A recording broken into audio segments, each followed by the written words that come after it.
भर्खरै मात्रै एमबीबीएस को रिजल्टमा फुल स्कलरशिपमा नाम निकाल्न सफल रजिना पौडेललाई म मञ्चमा आमन्त्रण गर्दछु र रजिना पौडेल अभिभावक टङ्कप्रसाद पौडेलज्यू गीता पौडेलज्यूलाई पनि म मञ्चमा आमन्त्रण गर्दछु र यो प्रमाणपत्र र मायाको चिनो दोस्रो उडाएर सम्मान गरिदिनको लागि म कार्यक्रमका मुख्य अतिथि कार्यक्रमका अध्यक्षज्यूलाई अनुरोध गर्दछु।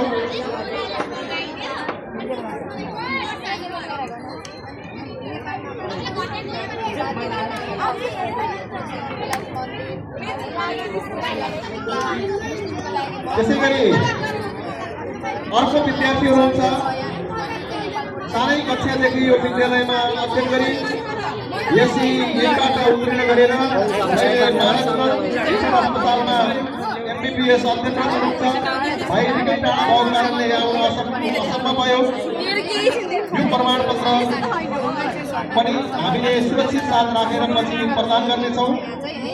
2 वर्षभित्रमा 2 जना विद्यार्थी भाइ बहिनीहरूले एमबीबीएसमा फुल स्कलरशिपमा नाम निकाल्नु भएको छ।